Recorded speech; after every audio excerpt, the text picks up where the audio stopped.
Hi, Barry Drennan with Fairbairn Protocol H2H. I wanted to talk to you a bit today about something a little bit different than normal. I normally keep it within the confines of our program, but this is something that's been bothering me for a while, and so I just wanted to talk to it, address it a little bit. It's more global in terms of methodology and such. It does live in our world, and it does live in the combatives world, but it's all over the martial art world and whatever. Anyway, I've been doing this for 40 years now, and I've been watching since the very first times we got, mass media approach of martial arts, which would probably be like Billy Jack back in the old days, who came out before Bruce Lee, and then of course the Bruce Lee explosion. And I saw the martial arts came in, and I started training with them at that time, back in the days of Mike Stone and PKA and all this type of stuff. I saw all that development, and I saw it develop out through the marketplace, and where the McDojo started to become very prevalent, and then it sank, and then all kinds of martial art different styles came out, and then we're back to the McDojo again, and all this stuff. So in that venue, I saw so many things change, and a lot of it was fine, a lot of it was excellent, but there were certain things that came out of that, certain lies that began to become prevalent. Most of them are based on money, but some are just misrepresentation. In terms, it's not intentional representation. I really want to give a positive to this, not a negative. Some people who just want to give you the ability to optimize your abilities will talk about these things as a priority, as a concern. Because of course, if you want to optimize, then you want to do these things. So in terms of functionality, that's what I'm talking about. In terms of exclusiveness, in terms of being able to perform what is necessary, this is what I'm talking about. So first thing we do, we got to split the martial arts and combatives and such into two different groups: sports and self-defense. Now I'm not talking about sports. I'm talking about self-defense, saving your ass in a violent situation. We know for a fact that in a violent situation, most of the complication occurs very, very quickly. Within the first 6 seconds of that fight, you'll probably see a situation where somebody's already got the upper hand and they won't let that upper hand go. That whole thing will be over in less than a couple of minutes, if it drags out. Very often it's a lot faster than that, even it's 30 seconds, all right? So when we talk about these elements I'm talking about, we keep it within that domain. We understand the reality of that. These realities can be greatly shifted by preemptive situations, such as exercising the element of surprise. Or, of course, the big one of all is situational awareness, knowing what the hell's going on around you, so you're prepared. Prepared in your thoughts. So, element of surprise, situation awareness, prepping, it's all in that part. They will give you huge advantages over anything I'm going to talk about in the next couple of seconds here. So, what's the first lie? Well, the biggest lie that I can think of right off the bat is cardiovascular. Every martial art place you walk by nowadays, cardiovascular, cardiovascular. Some methods brag about having 10-hour belt tests for a black belt. 10 hours. When are you going to fight for 10 hours? It's not going to happen, But it goes into a whole different thing that's been processed within the martial art thing. Now it's become an exercise program, not a fighting program. So when we deal again with that specific reference I referred to, self-defense and reality, that short-term blast of violence, cardiovascular is not a primary situation. It's not a primary concern. Of course, you can't have a deficit in your respiratory system, but a primary concern, no. If you have regular capabilities in cardio and you have a good methodology in your fighting, you have a very, very good chance of success. All right? They say fighting is a young man's game. Yeah, that's if it's sports. But when you come into the world of spit and dirt, we all have the capabilities if we don't have, like I say, specific deficits. The second situation, which is a big lie, is strength. Again, they always telling you to optimize strength, and they got gyms set up inside the dojos and all this type of stuff. Wonderful, wonderful, if you want to go there. But obligatory in order to achieve success? No. All of the primary targets, the money makers, eyes, throat, solar plexus, vagus nerve, carotid artery, brachial plexus, occipital nerve, upper spinal cord, all of these testicles, all of these targets do not require heavy amounts of power in order to inflict an injury or to incite a involuntary response, which then of course gives you the follow-up. This is something that has been promoted in two ways. Again, through the whole thing of trying to keep people in the dojo and get their cash, but also for people with really good intentions. People are trying to offer you a way to optimize your methodology. Get the peak out of it.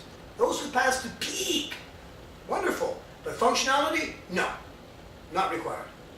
Chance of success, no, not required. Optimization, your choice. So, here's a little game you can play with your friends in the dojo and such that'll give you an idea of how these things come into play for real and express the lie to you. Here's one for strength.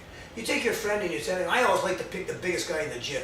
I get the biggest, most muscular guy, drag him up to the center and say, come on over here, we're going to play this game. I explain it. This is how it goes. All he has to do is hold his hand out like this, and he wins if I can't move his hand. Now me, all I can do is I can move him with my finger. Sometimes I use my baby finger if I really feel like it. And all I do is I talk to him as I'm beginning the game, okay, as we're in the game. He's fully aware, he's watching, and I take my finger and I just suddenly push on the side of his hand.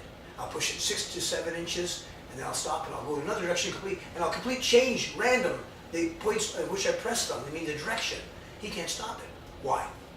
Because my finger's so strong? No. Because it's obvious. He doesn't know where to apply his power. I don't give him the time or duration to apply his power. Translate that into a situation, if I poke him in the eyes right away, he's already screwed. He doesn't get to bring his power to play. Now, if I want to wrestle him to the floor, then his power is in play right away. So, this is the reality of that. Power is only good if they have a chance to focus it. You see? And so, of course, the opportunity within self-defense, if it's operated properly, you don't give them that chance. Preemptive strikes, element of surprise, these type of things. Absolute filth in terms of your methodology. Wonderful stuff. But power, not obligatory. The third one would be speed. Again, they're constantly talking about speed. Speed, speed, speed. Well, here's the reality of speed. The average human speed runs from about, it's around 280 milliseconds if you're the slowest man in the world. That's a little over a quarter of a second. All right? Now, the fastest guy in the world, the fastest, is about 138 milliseconds. All right? The difference between that is microscopic. And when you start throwing in the elements of preemptive, element of surprise, situation awareness, it starts to erase these things very quickly. The reality of speed is you have to have some sort of speed, but here's another little thing you can do, a little game you can play. You take a regular water bottle, just like this fellow here, okay? Now you take that little water bottle, you fill it up for about here, just for weight. Why? Because I'm going to sit it in a person's hand like this, and that gives it a nice little foundation there to hold the balance. Now you take 3 people, one to hold the bottle, and then one on either side of the bottle. You stand them away so that they can reach out and touch the bottle, okay? Then you tell one of those 2 people that when you say go, that is only the signal for him to take some time, and when he feels like it, to blast out his hand and knock that bottle out of your hand. So he can choose the point of initiation. The green light is only you saying go. Doesn't mean he has to move at that point. The other fellow, however, his rule is that he can only move once he sees this fellow move. So this guy got the green light, he initiates on his own. Once he initiates, then he initiates. And the goal is he has to hit the bottle before he does. Well, guess what? He doesn't. He'll miss it almost every single time. He will not get there. This guy will knock the bottle out before this guy gets it almost every single time. I've done this with old women on this side. I mean old women, okay? And on this side here, young athletic martial artists. All right, I've done this hundreds of times. And the person on this side who gets the green light wins almost every time. I say almost because it is the rare time. I've actually seen one person who was amazingly speedy. I couldn't believe it. He was absolutely wonderful. He must be one of those 130 guys. Anyway, point being is we now make it worse and worse and worse. You keep this one, this guy here, I mean by this one, always at arm's length. But this guy, you start telling him, now change your position, put your hands up, get closer, get a fighting position, do whatever the hell you want to give yourself the best advantage at knocking that out of his hand. And guess what? It changes nothing. They don't get better. It's a problem of reaction, human reaction time. It's not a problem of who's fast. It's a problem of human reaction time. And it's simple as that. Within that normal range that you're now experiencing with this bottle, they can't, which is our blank, they can't respond fast enough to interrupt it. So that's the reality of speed. And you can do another thing that's neat, because now you got the old lady over here, you got the athlete over here, and now you changed it over, okay? Or you take two athletes, two speedy guys, I don't care. Once you say, okay, now you got the green light, not him, guess what? He wins every time. It's clearly the guy who preempts has got the advantage, clearly high 90% of the time. So that's the reality of speed, and that's the only speed you need. Now, of course, in optimization, if you're a professional athlete and everybody else got max speed, then you want to do speed training to get that little gram better than everybody else, or at least get you in the game that much farther.